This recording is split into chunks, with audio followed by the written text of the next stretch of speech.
So I currently live in the beautiful valley of Dehradun, which is surrounded by hills on all sides. But what fascinates me about Dehradun is the dune my grandparents saw. Lush green with rolling hills of sal forests, canals flowing with crystal clear water, and the wildlife living in abundance. But the Dehradun I inherit today is nothing like it. I honestly don't know where we are heading. But this is not just the story of Dehradun, but every Indian city and places all across the world. With more trees being cut than planted, more rivers getting polluted than cleaned, the air getting toxic day by day. We have no clean air, food, or water left. With all the development and technology, have we really progressed? What is the root of all these environmental problems? We humans, right?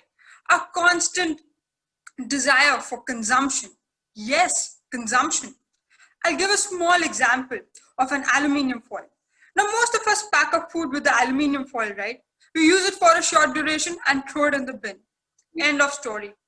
But here's the thing. The story never ends. For every fresh piece of foil that you and I use, somewhere in the world, more aluminium is being mined. But what does mining entail?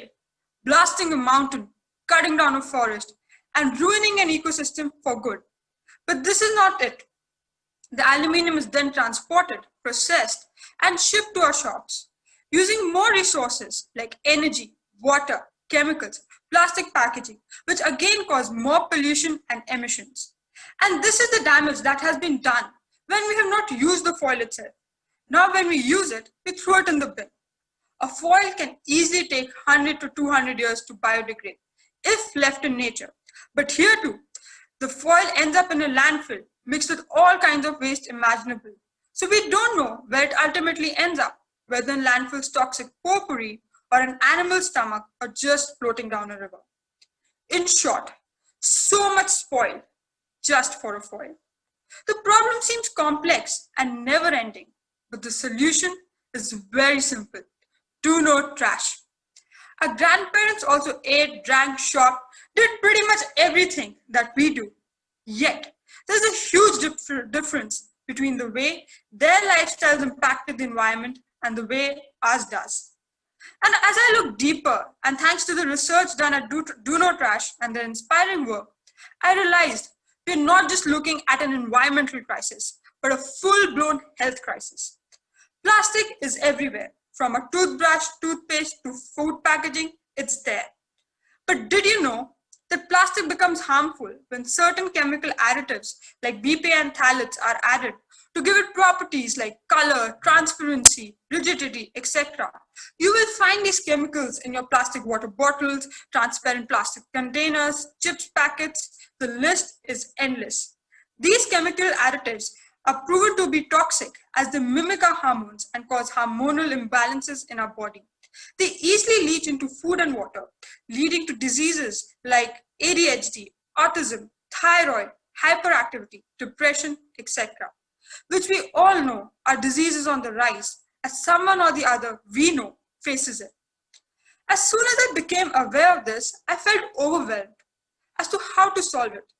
But then I realized the change needs to start with myself first. So I stopped buying bottled water and carried a steel bottle with me wherever I went. I stopped having chips, biscuits, and any of those food products that we see packed in shiny multi-layer packaging. I started sourcing foods locally and freshly prepared.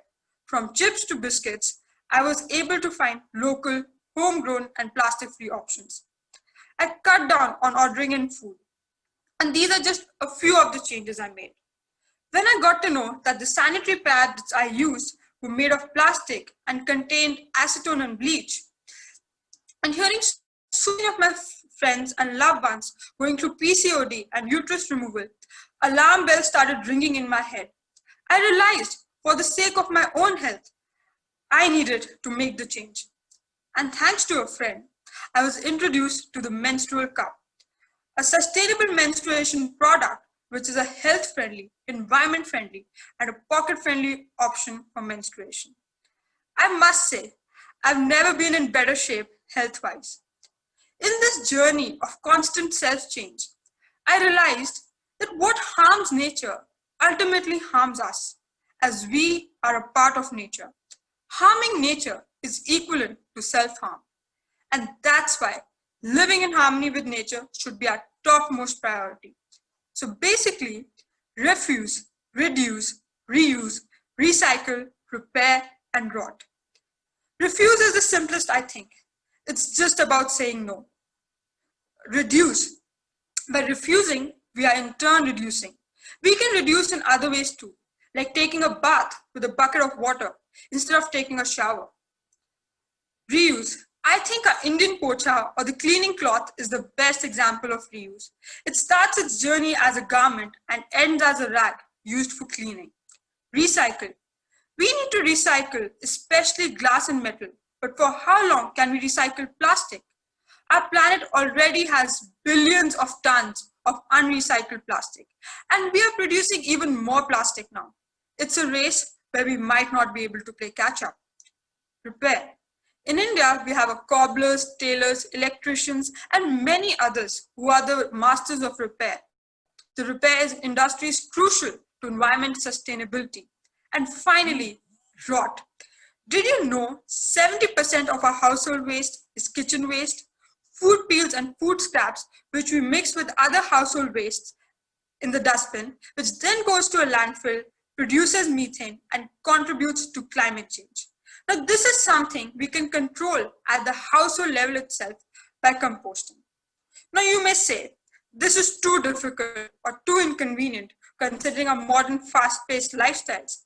And to this, I'll say something which one of my college professors once shared. Slow is fast, and fast is dead. And that's where we are heading with our habits and desire for constant consumption, convenience, and instant gratification. See, at the end of the day, we are not consumers, but humans who have a responsibility to protect this planet called Earth, who feeds us, nourishes us, and practically gives us everything that we need. And if we don't do that, who will? We are the make or break generation, where we still have a generation with us who has the traditional wisdom and knowledge, and the modern generation with the technology and technical know-how. Why not create a new world as COVID is making us all do? A just, fair world where you, me, the environment, everyone thrives and not just survives. And for that, all you need to do is do no trash. Because do no trash is not just a name or the organization I'm associated with. It's a philosophy of life, wherein we take ownership of our waste and not see it as trash, but as a resource. For instance, kitchen waste or wet waste, if composted, turns into black gold. Our plastic waste too, if given to kabadis or the right authorities, supports an economy in itself and helps the most neglected lot of our society. Also, the most obvious one, whenever we refuse to use plastic disposables like bottles, cups, etc., we not only save the environment, but also give our coming generations a chance for a better future. And it all starts with simple choices, like carrying your own water bottle, bringing your own grocery bag, and even switching to a fountain pen. It's about empowering ourselves and understanding that there is only one earth to live, and there's no getting away from that. And the solution to our problems is so very simple. Do no trash. In conclusion, some changes are immediate and some take time, but I believe that every individual and every tiny action counts. Make yours count today. Be a do no trasher. Thank you.